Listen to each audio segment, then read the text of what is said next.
हम मस्जिद में बैठे हुए तो हमें सामने का रास्ता टेढ़ा नजर आ रहा है, ठीक है, और अगर रास्ते पर हम चले जाए तो हमें मस्जिद टेढ़ी नजर आएगी।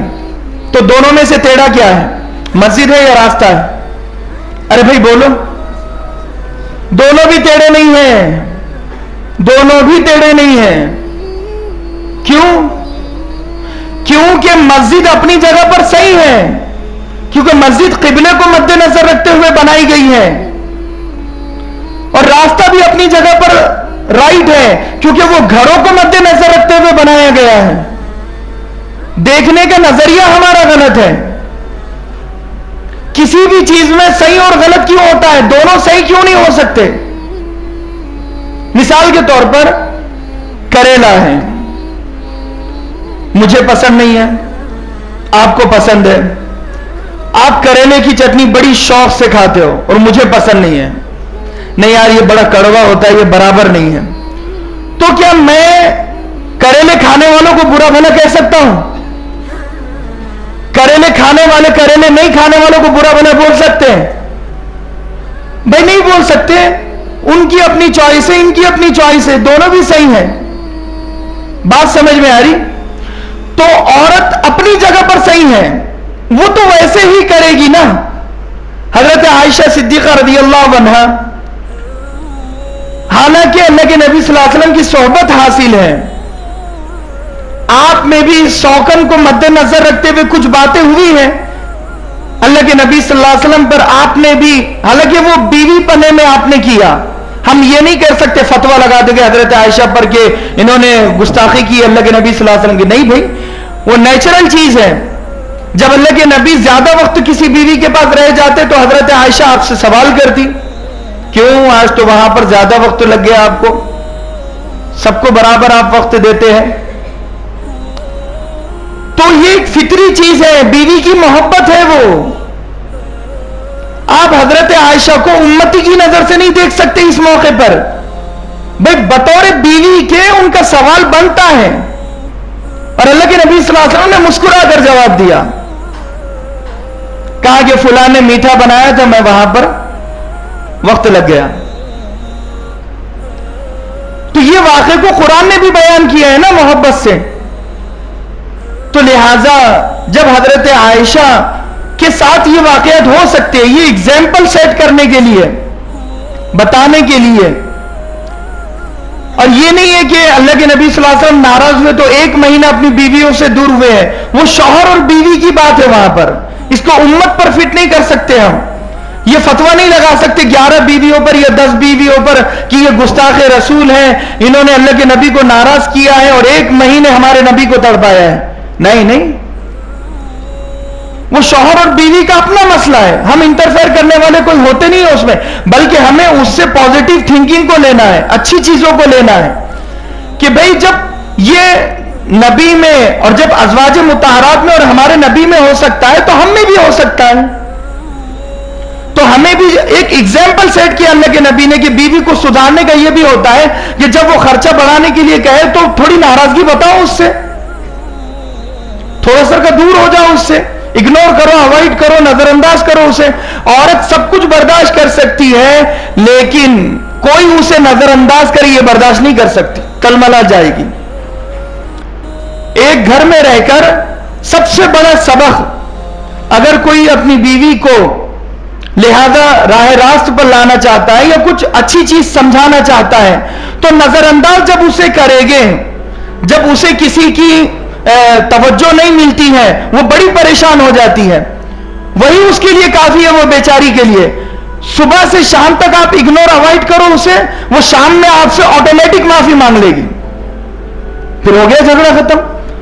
जरूरत पड़ी झगड़ा करने की और गाली गलौज करने की, इसीलिए तो कहा वइन आक़बतुम फ़आक़िबू बिमिस्लि मा उक़िबतुम। अगर तुम किसी को सजा देना चाहते हो, किसी ने तुम पर जुल्म किया है, बदला लेना चाहते हो तो उतना ही बदला लो जितना तुम पर जुल्म हुआ है। और आगे क्या कहा, वलइन सबरतुम लहुव खैरुल लिस्साबिरीन।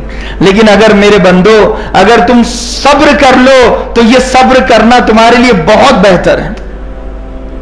भाई सब्र कर लो, सब्र से भी मसाइल हल होते हैं।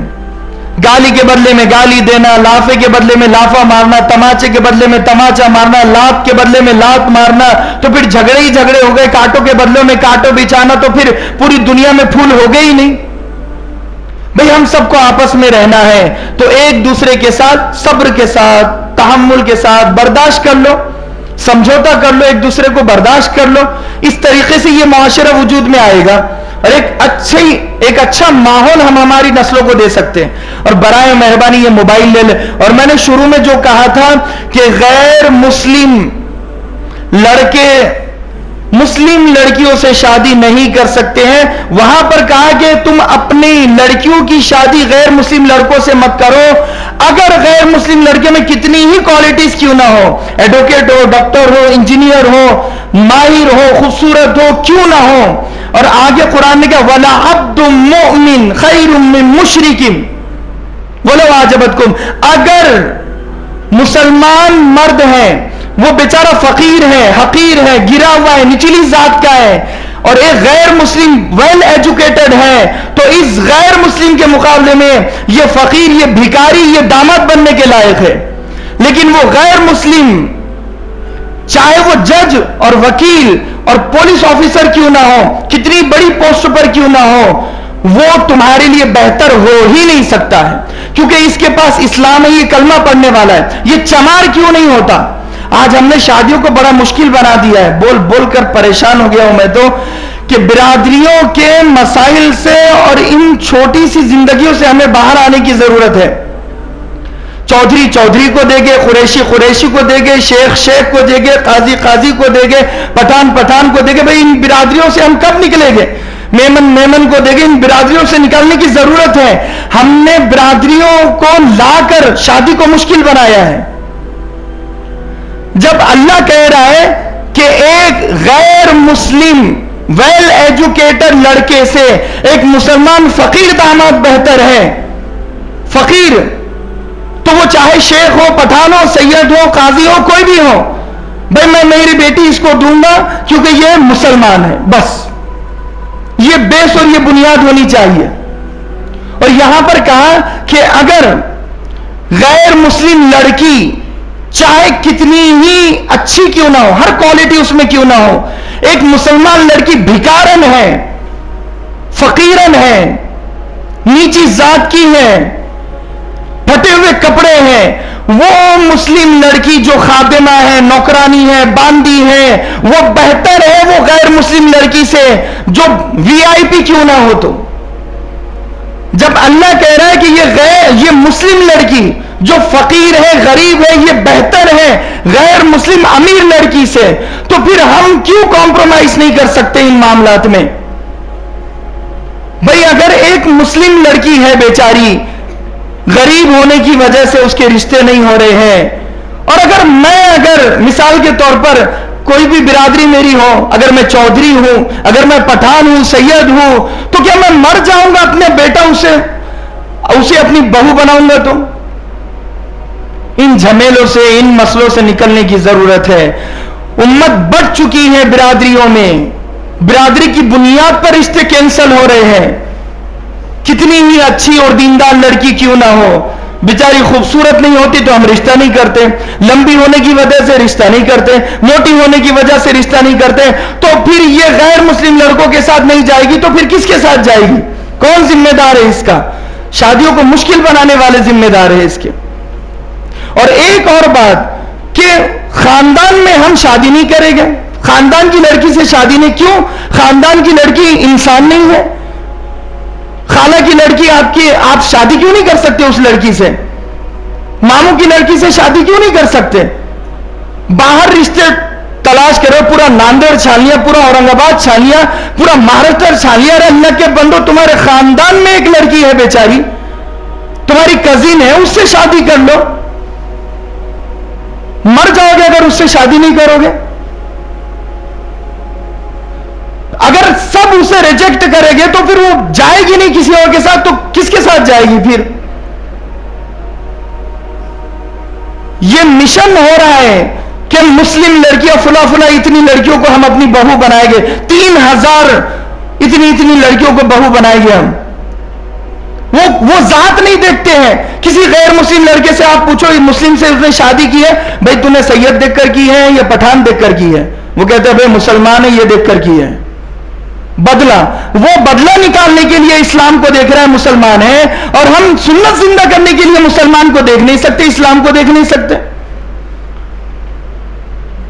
अल्लाह के लिए हाथ जोड़कर एक दरखास्त और रिक्वेस्ट है, इन चीजों से ऊपर उठ जाए, हम इन झमेलों से ऊपर उठ जाए, इन रिवायत को खत्म कर दे, हम ये बिरादरियों की रिवायत को खत्म कर दे। हम कोई हो मर्द मुजाहिद जो इन रिवायत से हटकर अपनी बेटी और अपने दामाद का फैसला करे।